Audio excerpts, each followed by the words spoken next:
These are two very different ballets, but there are certain things that they seem to have in common, oddly, when you see them back to back like this. And one of them is the fact that there are two couples and they're dancing for each other. When you think of other ballets in the repertory, were there other instances when that was the case? I think all of his ballets had, you know, as far as the couples were concerned, had a relationship. And they were dancing as one and for each other. This just happens to be I think for Bourrée, it was like you know, a French farce. You know, this young man was hammered over this girl and she didn't know whether to respond or not. So, and then the second one is just a show-off thing. You know, I can do it better than you, you know, and or just look at how well I do it, you know. So competition. Right. Yeah. It was like a competition. Yes. Let's talk about Bourrée to begin. If you think about a role that's created on someone, and you both had roles created on you, as a kind of portrait of that dancer and what they did well and what it was about that dancer that you like to look at. Well, if you think about Bourrée and that first movement with Tanny and Jerry, what was it about them that brought out? Oh, that very chic, Parisian kind of, come on, you know, very flirtatious, but he was always beneath her, you know, he's there, but I really don't need him. When it was first done, probably for Jerry and Tanny, they had a real rapport, and they liked each other very much, and she used her a lot. And so I think it was just a joy for him to dance with her. And because of the music, the story came through. Chabrier, you know, French composer, etc., and the costumes said it too with the little tams, and Tanny was very flirtatious and wonderful in it, and she had a tremendous sense of humor, and I think Mr. B just used what they both had when he did it, and then all us that inherited it, we put our own thing into it, but we knew what it was about, you know. So we did our own thing. Right. Yeah. I remember we had fun. You were very sort of quiet, you know. Come on in a different way, and I was very aggressive. So it was fun. You each found your own way of doing it yourself. Yeah, I think everybody did. Yes, we had to right. do that. I mean, the essence of it was those original people, but then you took what was good for you in that circumstance, and played with it. The ballet was made in '49, in the fall of 1949. That's the year Jerry joins the company. Right. And he and Tanny became fast friends. Right. Do you think that Balanchine was building on that rapport between them? Oh, I think so. Absolutely. Yeah, he knew and you know, he knew Jerry very well from historically. I mean, and he was using that flair that Jerry had for comedy, and and it fitted perfectly with Tanny. So they were made for each other. Yes, except for the fact that he was so much shorter when she was on the that was done on purpose. Right, that was done on right, purpose. Exactly. That was one of the foils for it, you know, was the difference in height. There have been people who have intimated that was Balanchine's way of putting his new associate director in his place by putting him in a role like that. Did you think there was any intention like that? No. Okay. Maria Tallchief, in her memoirs, says that people were surprised on opening night when Tanny and Jerry got laughs. It seems so intended to be funny to me. Yeah, it was. Do We used you to get laughs all remember- the time. Yeah. Do you remember being surprised? I would think if there weren't laughs, it would have been falling flat. Yeah. No. I think it was done. It was done for laughs. It's humorous. Right.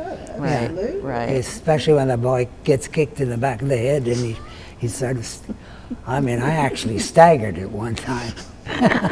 But it's, you know, it was meant to be played for laughs. You know, it's a funny ballet because it's a funny movement because there are these incredibly chic, elegant poses, and then there are these moments that are almost awkward, like when you're facing upstage, she's in an attitude, and you're hopping. Right. And, Yeah. And the contrast Again, for between humor. these things. For humor. Right. Yeah, Right. for humor. Yeah. But there are those kinds of contrasts, it seems, throughout. There's turned in, there's turned out, there's Right. stepping on the heel, stepping on the toe. There are all of these kinds of surprises.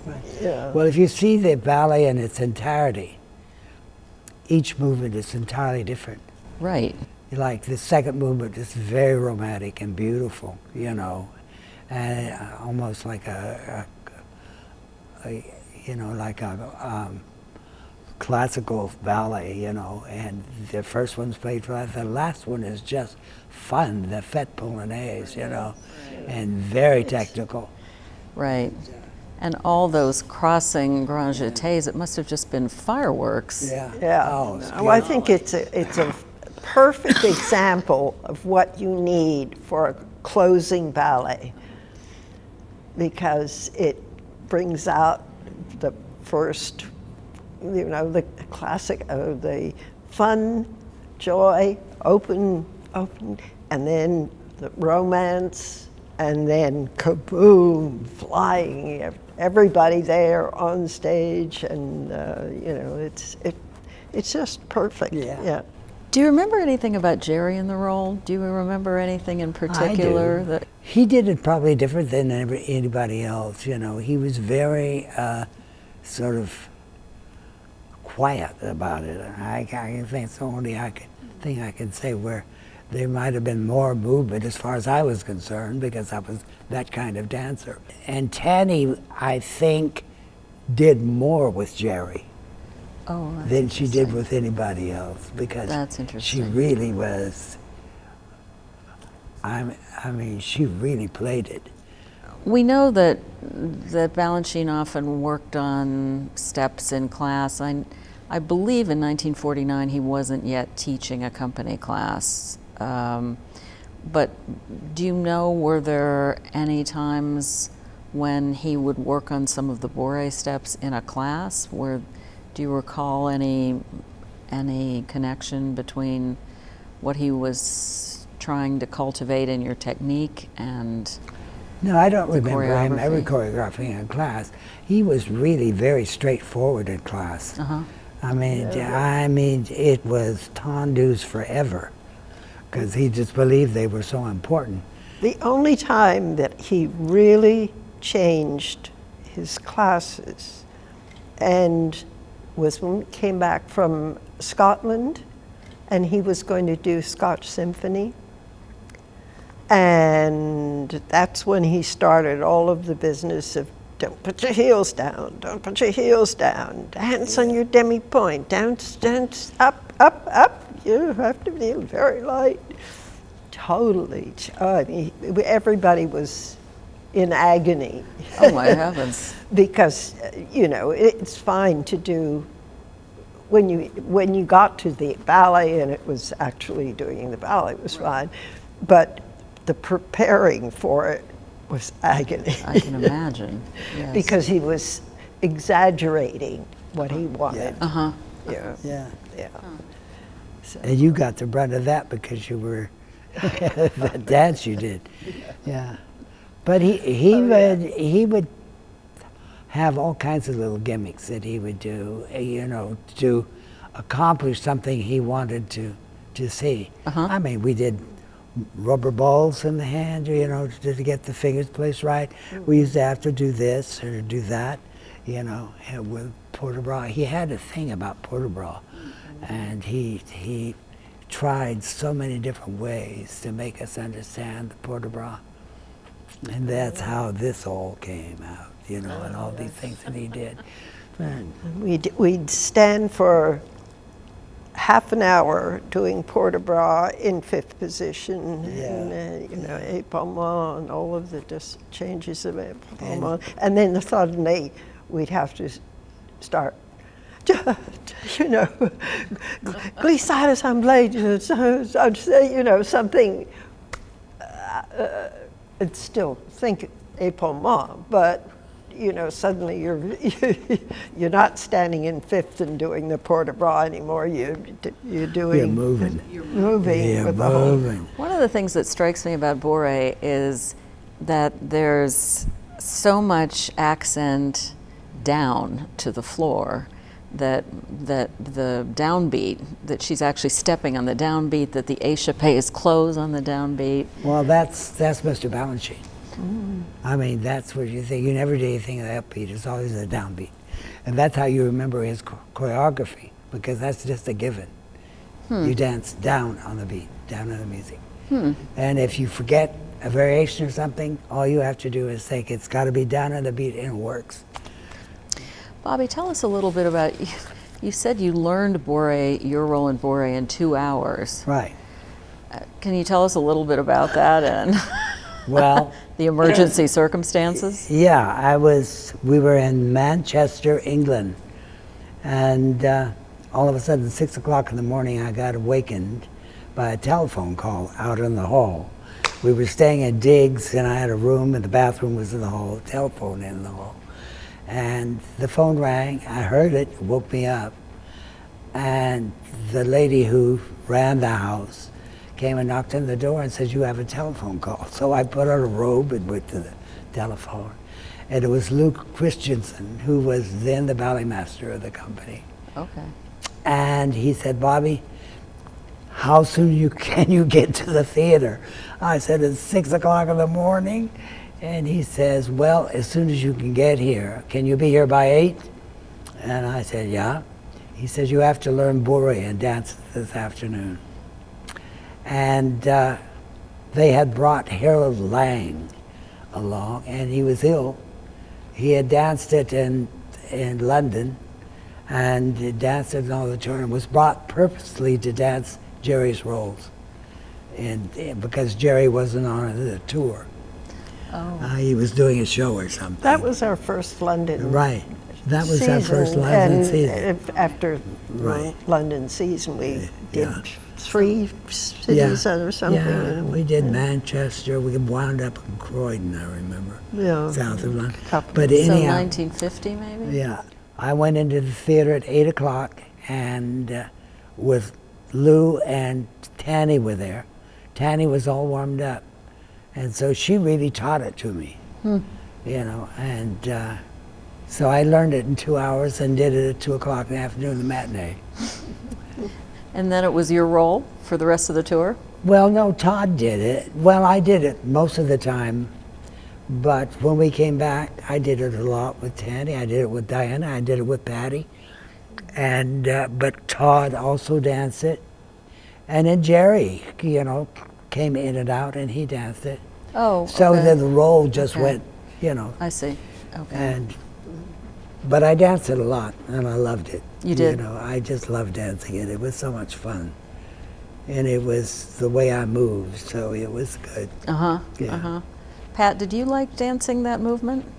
Oh, I had fun with it. Yeah? Yeah. It was, you know, it was a challenge because it's not my thing to be light and, you know, flirty, kind of like that. But it was, I had fun. It was really enjoyable. You couldn't not have fun. Yeah. It was great. Great. Let's talk a little bit about Western. I overheard you talking about this a little bit earlier, but I wanted to get it on camera. You know, the third movement seems to have been dropped in 1960. And do you have any inkling why? I've heard a couple different theories, nothing completely convincing in terms of evidence. I was gone, so I don't know. You know, I danced it, I left in 58, and it was in it up till then. And after, I don't think they did it. You know, after I left, they didn't do it in the season until, well, Okay. 58, probably one season they dropped it. Right. But then he brought it back and he just didn't include that movement. I don't know. Barbara Horgan says that he never liked the music. That was, Well, that could that's be. what he told me, that he kept asking, you know, the Hershey composer, K? the arranger. Hershey composer, K. Yeah. Hershey. Hershey, do you know, find something that will work instead of this, you know, and he kept asking and nothing was, I and see. Hershey didn't come up with anything. Or, I see. Okay. Okay. Well, there are some themes because he works with these recognizable tunes, and there are some themes Yeah. that keep repeating. Yeah. Well, yeah. all the movements are like that, you know. Yeah. They're Yeah. taken from Western music, you know. It's hard to tell this from today because you don't see it when it's just the principal dancers, but there are square dance patterns that the corps is doing. Yeah. And Mostly in the first movement. But he clearly had some of that in mind, and then of course, Pat, he goes on to make a whole ballet of it for you. Yeah. And I'm wondering, do you, as he was choreographing, did he ever talk about square dance? Where would he have been exposed to it? Do you have any idea? Well, he was very, very in love with the West. He used to wear Western shirts and little string bow ties, and he always had a turquoise bracelet which was given to him by, I think, Maria's father. Yeah. Yeah, and he used to wear it for good luck when he was choreographing. So he was really into the West, and he loved Western furniture, all of that. I remember he came to Atlanta once for a fundraiser that I was doing for my company there, and all he wanted to do was go out and look for Western furniture. And I took him to all kinds of places, and we found a couple of couches that he bought and sent home. No kidding. Yeah, they were like Victorian, Western, sort of puffy things. And he loved that sort of thing. So he was into the West. And he also did another ballet for Patty. I know. Yeah, where she was a pony, and my dad absolutely adored her. He says, I love that little pony. Oh, yeah. He was big with me with horses. Well, that's interesting because this movement, I mean, not only is there a pas de cheval, which just tickles me, but then there are all these Well, but motions. it's all, you know, the picking up the feet. Right, the and, prancing, yeah. and then Yeah. even those like développé forward, développé back. It's kind of like a Yeah, horse kicking. yeah. Did he ever mention horses when he was working on this Well. ballet, or? Oh, Well, I don't know. yeah. I mean, we talked horses. Did sure. you? Oh, yeah. Yes. Was yeah, he? you know, because he loved the way horses moved, and you know, he knew Yeah, that what he else? knew that I was, you know, rode as a kid and all of that, and so and, it was still, my daughter was riding and into horses, and you know, so. Right. I always wondered why he chose And Andre. he loved the races and Yeah. everything, you know. Yeah, but Andre, it just seems such a departure for Andre. Yes, indeed, it This does. big Russian classical dancer, and he's out there kicking his heels up. Yeah, I just, you know, that seems so funny to me. And he didn't do it very long. Is that right? Yeah, then Todd did it. Oh, okay. Yeah, and then Todd, he didn't do it very long. He did, you know, like working that hard. Everybody was I was the only crazy falling one. I by the loved wayside, you know. it. I loved it, and I inherited it and did it with everybody. Yeah. Well, you kind of made it your own, I think. Yeah. Well, I grew up on a horse ranch. My dad raised quarter horses and Hereford cattle. No. So, and I saw a lot of cowboys, my dad included. So I knew what it was about. When you danced it, and because I was watching the film, the film in which you're dancing it, but with Allegra. When you danced it, were the men wearing shoes or ballet slippers or boots? We wore character shoes. You did, okay, because I wore character shoes. I was the only boy in that movement. right. One of the things that interested me about Western was the fact that he's working on that at the same time he's making Ivesiana, which are two such completely different ballets. Yeah, well, that's why he was a genius. Right. Yeah. Right. I mean, he took a story and he knew what he was doing. Didn't waste any time. No, he didn't. No, no. And you had to be on your mettle because he could be teaching two people over in that corner, and you would have to learn it here and learn it there and learn it there and do it in different directions.